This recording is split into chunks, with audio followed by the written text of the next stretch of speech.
अकत कथा या मनहि की, कहाई कबीर समझाए। जो या को समझा परे, ताको काल न खाए। अर्थात अकथ कथा का वर्णन कबीर ने किया है।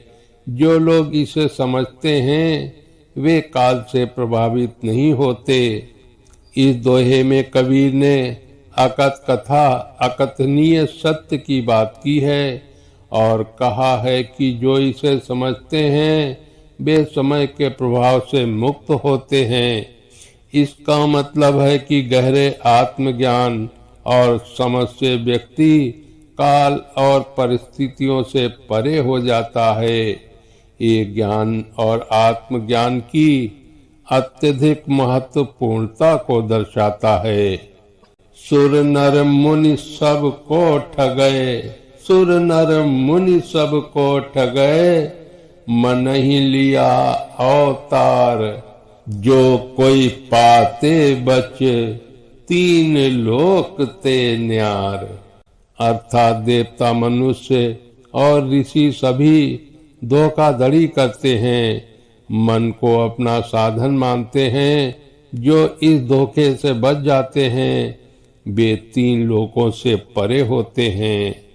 इस दोहे में कबीर ने मन की धोखाधड़ी और इसके प्रभाव की बात की है। उन्होंने कहा है कि सभी देवता, मनुष्य और ऋषि भी मन के माध्यम से धोखा देते हैं। केवल वही लोग इस धोखे से बच पाते हैं जो अपने मन को नियंत्रित कर लेते हैं और तीनों लोकों से परे हो जाते हैं। ये आत्मज्ञान और मन की समझ की महत्वपूर्णता को दर्शाता है। धरती फाटे मेघ मिले, धरती फाटे मेघ मिले, कपड़ा फाटे डोर। तन फाटे को औषधि, मन फाटे नहीं ठोर। अर्थात धरती बादलों से मिलकर फट जाती है और कपड़ा खींचने से फट जाता है। शरीर की बीमारियों का इलाज हो सकता है, लेकिन मन की दरारों का कोई इलाज नहीं है। इस दोहे में कबीर ने मन की समस्याओं और शरीर की बीमारियों के बीच अंतर को बताया है। जबकि शरीर की समस्याओं के लिए उपचार संभव है, मन की दरारें और आंतरिक समस्याओं का कोई इलाज नहीं है। ये मन की शांति और मानसिक स्थिरता के महत्व को रेखांकित करता है। यह मन नीचा मूल है, यह मन नीचा मूल है, नीचा कर्म सुहाय। अमृत छाड़े मान करी, विषही प्रीति करी खाए। अर्थात मन स्वाभाविक रूप से नीचा होता है और नीच कार्य अच्छे लगते हैं। यह मान के लिए अमृत को छोड़ देता है और विष को प्यार के साथ अपनाता है।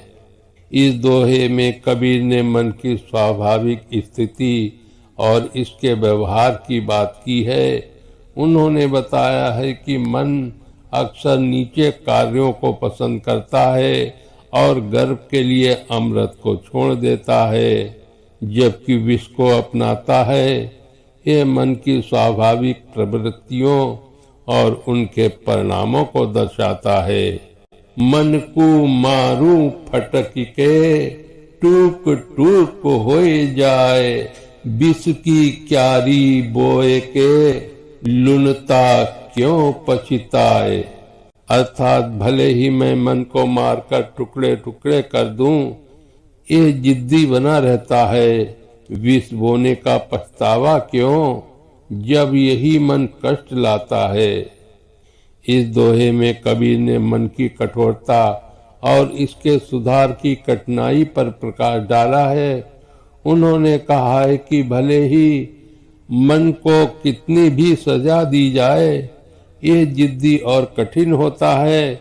विष के बोने का पछतावा इसलिए होता है क्योंकि मन ही कष्ट और पीड़ा का कारण होता है। यह मन के स्वभाव और आत्मनियंत्रण की कठिनाई को दर्शाता है। मेरे प्रिय साथियों, आज कबीरदास जी के दोहे यहीं पर समाप्त करता हूँ। जय श्री कृष्णा।